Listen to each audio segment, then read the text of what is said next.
Hello everyone, and welcome to Mastering the Art of Magical Effects in Houdini. My name is Jaden Patterson, and thank you for joining this workshop. I'm just going to quickly try and describe everything we'll be covering in the 8 weeks. So it's split into 8 weeks in total. 4 of those weeks we'll be dealing with one production style shot. So that's this one over here. I've tried to form this into more of a shot production style than a standard tutorial, just so that the actual effects we're working on we need to deal with in a sort of live fashion. So we need to be considerate of the type of camera used, the distance from camera, take all of that into account while we're working on the effects. So we will work on the first effect in the initial 4 weeks. The first effect will be the portal over here. So that will take 2 weeks of our time to work on the portal, starting with the basic setup of the scene and this shot over here. Looking for reference, general inspiration for this type of effect. Also touching a little bit on the difference between generating more magical style effects for fantasy versus the more sci-fi type of effect we're going for here in these shots. On top of that, we'll start to work on the basics of most good general magic setups for the portal, which starts out with a standard volume simulation, and then we get quite involved in the advection of the particles. We start to play with what we can do with the particle sims after the sim and see how far we can take it. In general, I think the first week will be a good introduction to the way I work personally, to my workflow, and to how I approach using Houdini as an artist. In general, I would not describe myself as a TD. I'm not the most technical person, and so if you're looking for someone to teach you how to do a nested for loop instead of a copy stamp inside of a compile network, I'm not that person. I am much more an artist first. So my approach has always been, when I picked up Houdini, was I needed to make something work. I needed to make sure the pictures look good. How can I bend Houdini to my will to make that happen? And that's kind of been my approach ever since.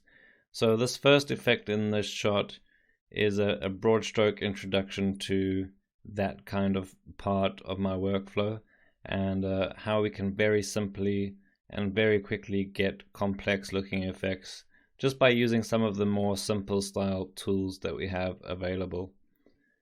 So I hope you find that interesting, and in terms of the general stuff we'll be looking at during the entire course, I hope there's a more emphasis on the artistic aspect of it and less on getting bogged down by a lot of the technicalities or the technical details. So moving on, after the portal, we'll be taking a look at the second effect here in weeks 3 and 4, which is this magical shield. So once again, a few of the same elements will apply and techniques, but with a few extra things to go on top of that. So a little bit extra on the shading, some more interesting lighting aspects, and then obviously we also deal with the secondary effects that surround our main magic over here. So we'll be doing the bullets, the impacts, all that smoke and everything you see there.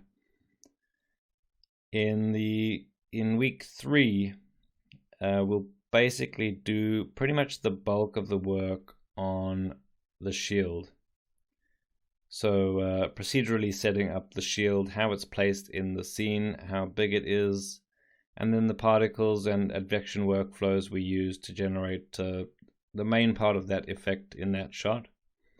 And in week 4, we'll add a bunch of the extra elements. So make sure we've got some really interesting layers, maybe some extra details on that shield, and all of the environmental effects and lighting as well.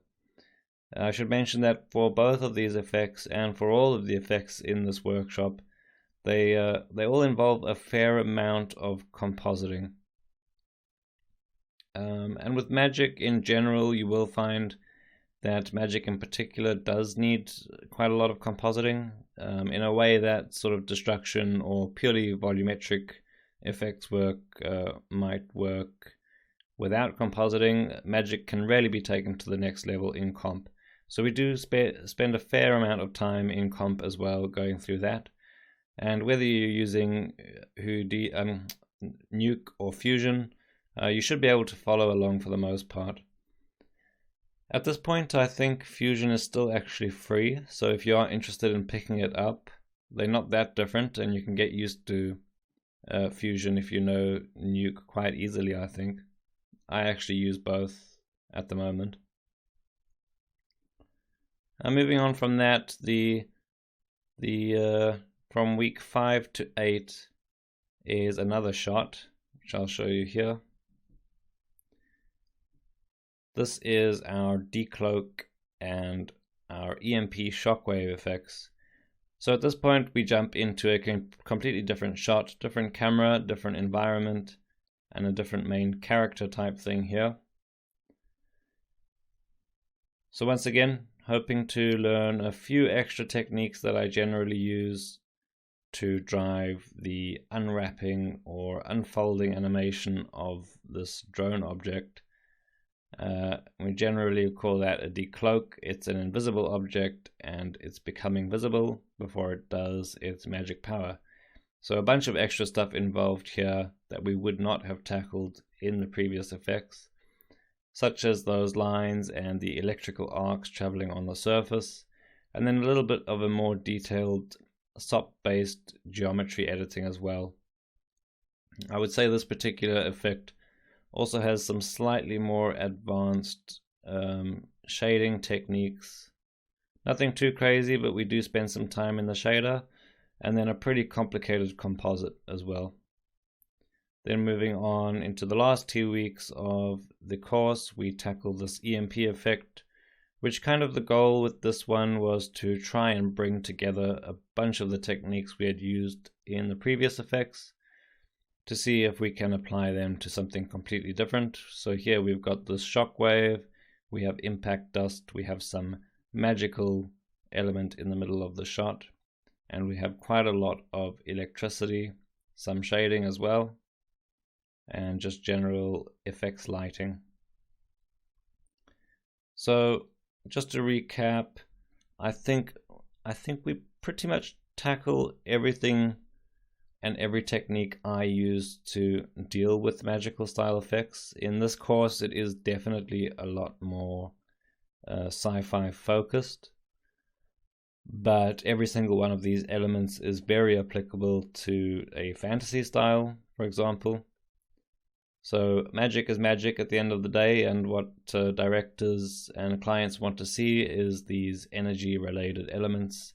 The electrical effects have their part in that magical list as well, along with the advected particles that we render here and rasterize in this shot as well. In terms of following along with me as I'm working through the course, I do try and not move too quick, but at the same time it would be beneficial if you have some knowledge of Houdini already and are quite comfortable moving around. I'll cover that in another video just to discuss the prerequisites. But in general, what I want anyone who does this course to get out of it, and even if that's someone who's very experienced and can already do all of this stuff and they have their own methods and techniques, is more to take away my own personal viewpoint, and that is make sure to always keep the art first, unless you're going out to actually become a TD specifically. I think everyone would agree the most important thing is what does the end product look like. And so my method of using Houdini is just make sure I'm constantly looking at the end product. I don't care how deep my networks go, how advanced, how many wrangles I use. At the end of the day, I consider myself to be using very simplistic approaches in Houdini to achieve as complex looking art as I can. And so it's more of a guerrilla style use of Houdini to get maximum effect on the final image. So I hope in some capacity you latch on to that kind of message in the course, and at least take away that fundamental want to experiment and test out and use that approach yourself, to focus on the art and to use Houdini in a way that makes creating that art pretty easy for you. So with that said, welcome to Mastering the Art of Magic, and I'll see you guys in the next few weeks.